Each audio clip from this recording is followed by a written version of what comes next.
Welcome back to another episode of 40 Facts About the 40K Universe. I am your host Gershwin and you are watching One Mind Syndicate. Today we continue talking about the Thousand Sons Legion. Now this is going to be both pre-heresy and post-heresy because we're diving into a specific unit within their ranks, the Sekhmet.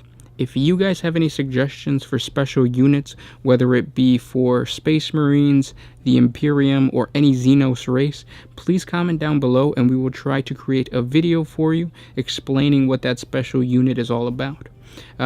And same goes if you have any requests for any other topics of Warhammer 40k, just comment down below. We read the comments every single day and we try to derive the topics of our videos based on your suggestions. So comment down below if you have a request, and if you're new to the channel, subscribe, because we are a channel that posts Warhammer 40k content every single day. With that said, let's get into 40 facts about the Sekhmet. The Sekhmet were the veteran Space Marine battle brothers of the Thousand Sons Legion, who served as Primarch Magnus the Red's elite honor guard. They were made up of the best and brightest of the Thousand Sons Legions Astartes, and were equipped with the resplendent crimson and ivory tactical dreadnought armor, with jade scarabs gleaming on their breastplates and golden crest rearing from their Atef helmets. The Sekhmet were active throughout the era of the Great Crusade and the Horus Heresy. The Sekhmet were all veteran members of the Scarab Occult of the Legion's elite First Fellowship, under the command of Captain Azek Ahriman, who was also the Magister Templi of the Legion's Corvidae cult. These proud and extremely devoted warriors were both combat veterans and highly ranked members of the psychic cult system of the Thousand Sons. The Sekhmet were powerful warrior mages, and could call forth powers mortal men could never dream of wielding. On his own, each warrior of the Sekhmet was capable of subduing worlds. In battle, the Scarab Occult could simply will their tutelaries into the enemy's hidden places and burn them out with invisible flames, or crush them with psychic hammer blows. Methodical and swift, Ahriman's First Fellowship would then push onward like automaton engines of destruction. In the days before Nicaea, when the Thousand Sons took to the field and encountered a foe so mighty that their own master, the terrifyingly powerful Magnus the Red, deemed it necessary that he take to the battlefield to best it, he often did so at the head of a configuration of Sekhmet, supported by the most deadly elements of his arcane legion, and an unimaginable concentration of psychic force. Before the guard of the Crimson King, foul Xenos warlords who had slain whole worlds and mysterious entities, hellish beyond description, fell broken and shattered, and even the might of ancient terrors such as the Eldar and the Mitvar could not stand. None of the Sekhmet were ranked below the Thousand Sons cult grade of Philosophus, the final cult rank a warrior could hold before facing the Dominus Liminus. Each Astarte was able to mentally transcend his physical and emotional weaknesses, achieving a form of emotional purity that resulted in warriors who were both fearless and willing to follow orders immediately and unquestioningly. This extraordinary level of discipline was commented on by some of the other Primarchs who witnessed the Sekhmet in action during the Great Crusade. Jagatai Khan of the White Scars Legion commented that the Sekhmet were no better than automatons, while in the similar vein, Ferrus Manus of the Iron Hands Legion likened them to robots, though some within the Thousand Sons suspected that knowing the Iron Hands' affinity for technology and cybernetic augmentations, this comment may have been meant as a compliment. Lemanrus, the Great Wolf of the Space Wolves Legion, showed disdain for what he perceived as the Sekhmet's perceived lack of fighting spirit, and a spirit at the core, due to their taciturn natures.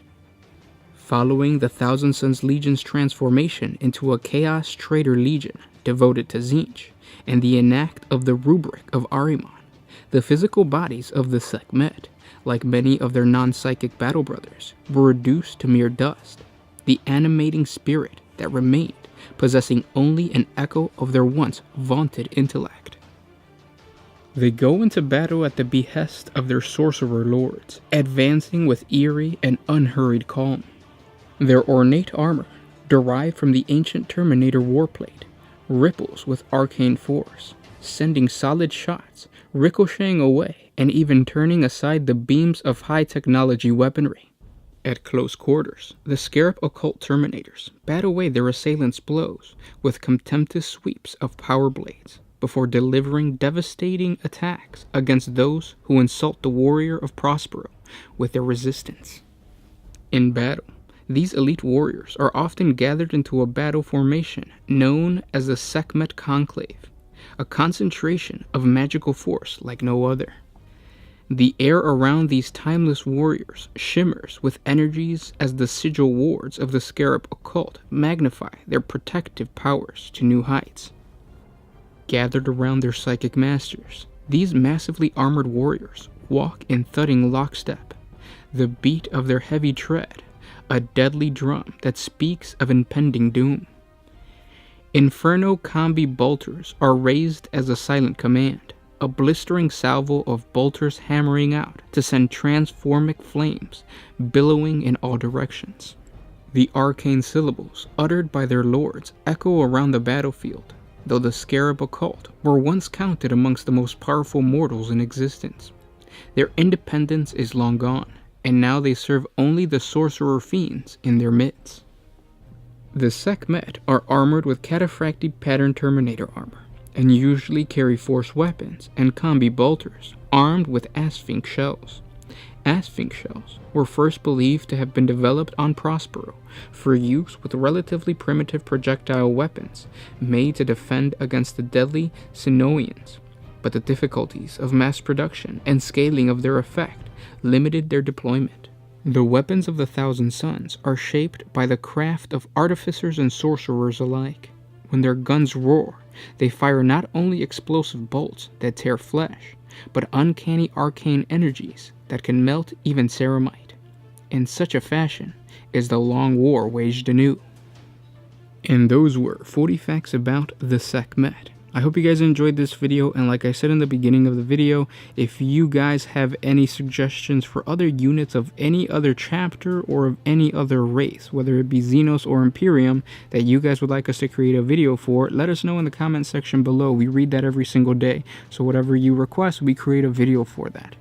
Same thing goes for anything else. If you have any other topics that you guys would like us to cover, please comment down below. And we've actually touched up on the Thousand Suns a lot, so if you're interested in the Thousand Suns, I know their models came out a couple months ago, so if you're collecting them and you want to know more about the lore, check out our channel. Under playlist, we have a Thousand Suns playlist, and there you're going to find not only the explanation of the Thousand Suns and who they are, but also we have a really cool video on the Rubric Marines. So the Rubric Marines, they're basically what the Sekhmet became. So check that video out. It explains why the Thousand Suns are completely different than any other Traitor Legion. The title of that video, I believe, is the Rubric Marines. And then we also have a Burning of Prospero video there that it's going to explain the reason why the Thousand Suns were traitor, and a bunch of other cool lore that you'll find interesting if you are interested in the Thousand Suns. Same thing goes with their Primarch, Magnus the Red. One of the best Primarchs, I think, lore-wise in the entire series. Debate me if you want down in the comment section below, but I think Magnus the Red was crucial for the Horus Heresy. Without Magnus the Red, the Horus Heresy could have been completely different. Not just because of the fact that he broke into the throne room and completely destroyed the Emperor's Webway project, but also because he was one of the most powerful psychers. So could you imagine if the most powerful psycher Primarch of the entire Primarch, all 20 Primarchs, was actually a loyalist, which he should have been. So I think his story is crucial for the Horus Heresy. Check it out if you haven't done so already. Can't wait to see all the comments. And thanks for supporting us. If you want to support us a little bit more, jump on over to Patreon. A simple $1 a month helps us create more videos for you guys. If you can't do $1 a month, we completely understand. Simply by commenting, liking, and sharing, you're telling YouTube that you like Warhammer 40k content, and then YouTube suggests more Warhammer 40k content from you, or for you, whether that be Warhammer theories, Vaults of Terra. If you like videos with the tags that we put in, other YouTubers will also get suggested, and at the same time it helps us out. So help out the Warhammer 40k community online by liking, commenting, and sharing videos. Starting with this one, share it on Facebook, Twitter, whatever social media you use, and you help us out a lot. Again, guys, thanks for everything, and I'll catch you tomorrow. This was Gershwin with One Mind Syndicate, signing out.